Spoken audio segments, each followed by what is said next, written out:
Vedare tinokugamuchirai zvekare kune chimwe chirongwa pano paZim Facebook Secrets and Confessions.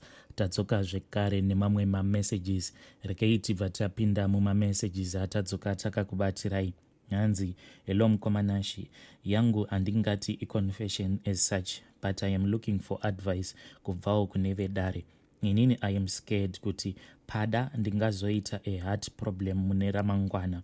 I am a lady who is aged 29. I am currently in a relationship. Muma previous relationships handina kumbobvira ndanzwa pain yakadai.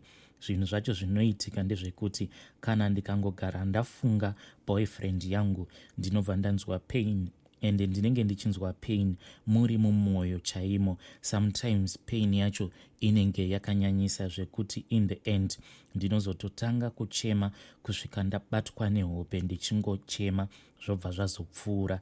Now I am out of town, ndo pandaakunzwa pain yakanyanyisa. Kana ndiri pedyo iye anozotozama by all means kuti ange achiuya kuzondiona. Ndinongoti kana ndikamuona pain yose iya yandinenge ndichinzwa inobva yapera. Kana kuinewo akambosangana nazvo, nhai zvinhu zvakadai makazvipedza sei? Please advise me. Ndichange ndichitevererawo mucomment section. Vedare ndo message yandakatumidzirwa ichibva kune mwanasikana uyo. Please ngatimubatsirei. The greatest fear inenge iripo ndeyekuti kana munhu akaita attachment yakadai kune umwe munhu, ko kana akazodisappointwa nemunhu uya, hazvizokonzeresi here kuti munhu ange achizotora sarudzo dzekuti anokwanisa kuzozvikuvadza? Please ngatibatsirei mwanasikana uyu so that she can be in a healthy relationship with her boyfriend. Regai tibva taenda panyaya yedu inotevera. Nyaya yedu inotevera yakamira sekudai. Hanzi, hello mukomanashi, please hide my identity. Yangu haisi confession, ndiri kutodawo kubatsirwa. Hama dzangu inini ndanzwa nekubirwa, ende kana ndichibirwa handibirwi ma$20 US, no. Ndinotanga kubirwa mari from $200 US kana kuti $500 chaiyo. Ndakambozviti kubirwa kwandiri kuitwa maybe kuda kwekuti inini ndiri munhu ari careless, but ndakazotosvika pakubirwa kunyangwe mari yekubasa chaiyo ndikabva ndazoidzosa. Chinondirwadza, ndini musikana mukuru ende ndini nditori breadwinner, asi zvinhu zvacho hama dzangu zviri kundikurira. Mari yandinogona kuburitsa ndeye mabasic needs efamily yangu. Imwe ndinoseva zvekutoita 6 months ne1 pair yebhutsu, hembe yanditenge, ndichiti ndiitewo chinhu chine musoro ndikwanise kuzobatsirawo vanengina vangu. But at the end kana ndikangosevha mari iyoyo inobva yatobiwa. Ndinogona kuti regai ndiite business chairo neshamwari yangu kana kuti nemunhu wekuziva, end result ndinobva ndangonyudzwa mari iya yandinenge ndainvesta mubusiness iroro. So apa ndiri kukumbirawo rubatsiro kana kuinewo vakambosangana nazvo kuti zvinhu zvakadai makazozvikundawo sei. Ndiri kuda kuti mari dzangu dzandakanyudzwa dzinge dzichidzoka please. Handisi kuda hangu kuti ndinge ndichirombeswa, no. Ndinodawo kuti kana kuinewo vanhu vanobatsira zvisina kuromba mukati, please ndibatsireiwo. Ndinozobhadhara kana kuri kunzi mari yacho inenge yadzoka, nekuti pari zvino ndiri munhu wekuti handisisina kanawo mari yandiinayo paside. Please ndagumirwa neupenyu Zimbabwe, ndibatsireiwo. I'll be following through in the comment section. Vedare ndo message yandabva mukureceiva ichibva kuna vahanzvadzi vedu. Ei, zvakangoma azvo vedu we. Regai tibva taenda panyaya yedu inotevera. Nyaya yedu inotevera yakamira sekudai. Hanzi, makadii mukomanashi? Inini ndiri mukadzi ane makore 29 ekuberekwa. Handizivi kuti yangu inganzi iconfession here kana kuti kana iri secret ndingangoti iconfession yaamai vangu. Mafiro akaita amai vangu ndiwo andiri kuda kutaura. Zvimwe kuda ndikaburitsa zvose zviri pahana yangu, maybe ndinokwanisa kuzoitawo right, but I think mukomanashi kuti it is too late because ndakatobatwa BP. In fact zvakaitika ndezvekuti ndakazotobatwa BP mushure mekunge ndatakura mimba yangu yechinumber 3. ndo pandakazonyanya kuafektwa neBP kuburikidza nematambudziko andainge ndava kusangana nawo mumarriage mangu, zvekare nekufunga kwandainge ndava kuitawo mafiro akaita amai vangu. Mukomanashi, unfortunately, ndakazoluza mwana wangu at 7 months because hanzi mwana wangu akapiswa neBP iyoyo ari mudumbu, so at 7 months ndo paakazofira mudumbu. It hurts me so much, but nguva zhinji mukomanashi, kana ndikangotanga kufunga mafiro akaita amai vangu, ndinobva ndangotanga kuyeredza misodzi. I don't know kuti amai vangu vakaurawa nastepmam here kana kuti vakaurawa nagogo. Ipapo handichatombozivi zvachose, because zvakaitika mukoma ndezvekuti amai pavakazofa hatizivi kuti vainge vachirwara nechirwere chainge chakaita sei. Zvinhu zvandiri kutaura mukomanashi zvinoita kunge ndiri kutaura movie, but zvinhu izvi zvakatoitika. Amai vedu vakazosvika pakufa, but tainge tava kungogara takavavhara kufesi nechimwe chitawel chavo, because amai vedu vakangotanga vachiti vainge vachingonzwa kutemwa nemusoro kusvika vava kuzotodonha makonye. Makonye awa mukomanashi, mamwe acho aingokaruka azara kufesi, tisingazivi kuti ainge achibva pai. Saka taitogara takaisa kamwe kabhaketi panext neapo pavainge vachirara. Taikwanisa kuti at the end of the day kabhaketi ikako kainge kari kadiki, kari ka 1 liter, kaizotosvika pakuzara nemakonye awo ainge achingobva pana amai vangu. Saka makonye awa zvaaita, dzimwe nguva aikwanisa kungotanga ari kumusana, vainge vakangoita mamwe ainge ari mapundu ari machena. Saka kuzonosvina mapundu aya ndo paizotanga kubuda makonye iwawo. Saka I think kuti chinhu chakanyanya kundiafekta ndechekuti inini ndini ndakazopepa amai vangu, cause at that time ndainge ndichiri kugara naamai. Vamwe vanasisi vainge vakaroorwa already, saka vanasisi zvavaingoita ndezvekuti vaingotumidzira mari dzekuti tinge tichifamba naamai tichienda navo kuzvipatara, tichifambawo naamai tichiendawo navo kuvanhu vanoitawo zvekurapa vanhu. But in the end amai vakazongosvika pakushayika, especially kufesi kwavo mukomanashi. Zvinhu zvaigara zvichingondishungurudza because amai vaisvika pastage yekuti vaitanga kuchema vachiti pain yavainge vachinzwa yainge yakanyanyisa. Saka zvandaizoita ndezvekuti ndaizotopota ndichivasvina makonye awo ainge achibuda kufesi kwavo mukomanashi. Even nanhasi mukoma zvinhu izvi hazvisati zvabuda mupfungwa dzangu. Ndinokwanisa kungoti ndichingodya paya kana ndikatanga kufunga makonye awo ainge achibuda kufesi nepamuviri paamai vangu, ndinobva ndatonzwa mwoyo wangu uchimira. Mukomanashi, kana mukazopostawo nyaya yangu kune vedare, ndinokumbirawo kuti munge muchindibvunzirawo kuti zvinhu izvi zviri mupfungwa dzangu ndingazvibvisawo sei, because mamemories aamai vangu andiinawo mupfungwa dzangu ndeawo ekuti amai vangu vakatambudzika vasati vafa. Saka zvinhu izvozvo I can see kuti zviri kundiafekta inini, ende zvekare zvinorakidza kuti zvava kutondiafektawo mumarriage mangu, cause nawo murume wangu ari kundinetsera iye achiti ava kuda umwe mwana, but mimba yacho iri kutoramba kubata. Ende ndiri kufungidzira kuti mastresses andiinawo ekuramba ndichingofunga amai vangu maybe ndiwo ava kukonzeresa kuti ndisakwanisa kubatira pamuviri, cause zvaizvezvi ndinonzwa kuti zvandiri kunzwa mumuviri mangu, kana kuri kunzi ndikatakura pamuviri ndinokwanisa kufa. Izvezvi mumuviri mangu ndinogara ndichingonzwa kutsva, ende ndinogara ndichingonzwa kupera simba, especially kana ndikangotanga kufunga nezvaamai vangu, ndinobva ndatanga kutonzwa like mweya wangu unenge uchibuda. So the reason why ndichisuspecta kuti maybe stepmother vangu pane zvavakazoita pana amai vangu, because zvakaitika ndezvekuti amai vangu vakazosara kufa, but baba vangu vainge vatora umwe mudzimai wechipiri. But zvose izvi zvainge zvichiitika amai vangu vainge vakazviramba. Saka pakabva paita tension between amai vangu inini nemukadzi uya ainge auya kuzogara pamusha.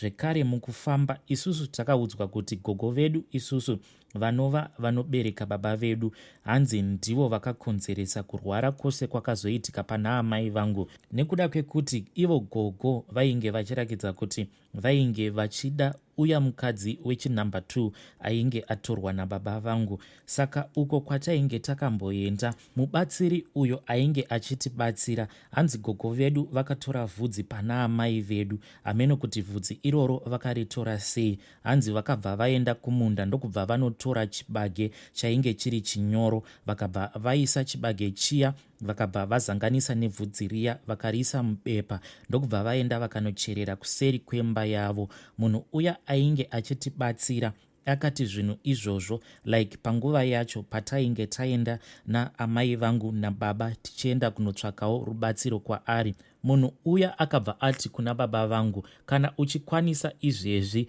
ndisimudze tiende kumba kwaamai vako. Kana tikasvika ikoko tikanofukunura kuseri kweimba iyo yavanorarira, tichawana zvinhu zvose izvi zvandiri kukuudza zvichiriko.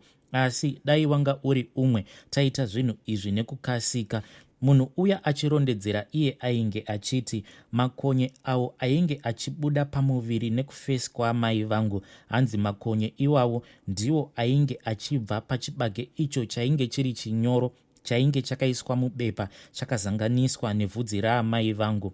Saka makonye iwawo kudya kwaainge achiita chibage ichocho chinyoro, zvekare achisanganisa nekudya vhudzi iro raamai vangu rainge rakaiswawo mubepa imomo, hanzi makonye iwawo ndiwo mabudirowo aainge achiita kufesi kwaamai vangu, zvekare nepamuviri paamai vangu. Saka munhu uya ainge akati kuna baba vangu, zvinhu izvi tinofanira kuzviita nekukasika, makonye awa asati aparadza amai vangu. Saka ivo baba vakabva vati handikwanise kuti ndinge ndichienda nemi pamba paamai vangu ndiri ndega, ndinofanira kuti ndinge ndichizivisa vamwe vanin'ina vangu nemadzikoma, zvekare nehama dzaamai vangu. Nekuda kwekuti izvezvi kana tikaita zvacho zvamataura kuti ndinofanira kuti ndinge ndichikusimudzai tobva taenda tiri toga, vanhu vanozoti ndapumha amai vangu uroyi. Saka munhu uya ainge achitibatsira pana amai vangu akabva ati zvakanakai,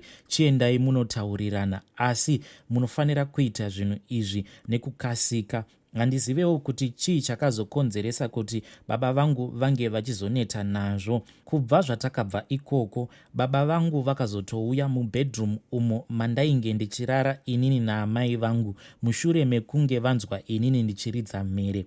Pese apa ivo baba vainge vava kusatombouya kuzodongorera amai kuti vange vachiona kuti amai vava sei. I think kuti ndo zvinhu zvinondirwadza, nekuda kwekuti amai vangu pavakazofa ndainge ndakatovabata ndakaisa musoro wavo pamakumbo vachiita kunge pane zvimwe zvinhu zvavainge vachida kundiudza. Ndikabva ndatoona kuti amai vangu vainge vava kutotandadza, ndikabva ndazotanga kuridza mhere. Mukomanashi, zvinhu izvi zvinogara zvichingondishungurudza. Ivo baba vangu vachiri vapenyu, but izvezvi zvangu ndigere nemurume wangu tiri kuno kuSouth Africa, but baba vangu ndatosvikawo pakuvafuratira. Munhu wekuti vanogara vachingozama kuti vange vachitaura neni paWhatsApp, but mukoma, nezvose izvi zvakaitika kuna amai vangu handikwanisi kuti ndinge ndichivaregerera. Saka ndinokumbirawo kuti munge muchindibvunzirawo kubva kune vedare kuti pasituation yakadai mubereki wangu uyo asara ndingamuregerera sei, because I feel like ndinovablema ivo baba vangu kuti dai baba vasina kuzopindwa nepfungwa dzekuti vange vachizotora umwe mudzimai wechinumber 2, zvimwe kuda dai amai vangu izvezvi vachiri vapenyu. Kana iri mari yekuti ndinge ndichichengeta baba vangu, mari zvangu yekuti ndinge ndichivachengeta ndinoiwana, because murume wangu anotoshandawo kabasa kari nani. Iniwo ndine zvimabhindauko zvangu zvandinongoitawo ndigere pamba, cause like ndinoitawo zvekugadzirawo maweave awa ariko mazuva ano.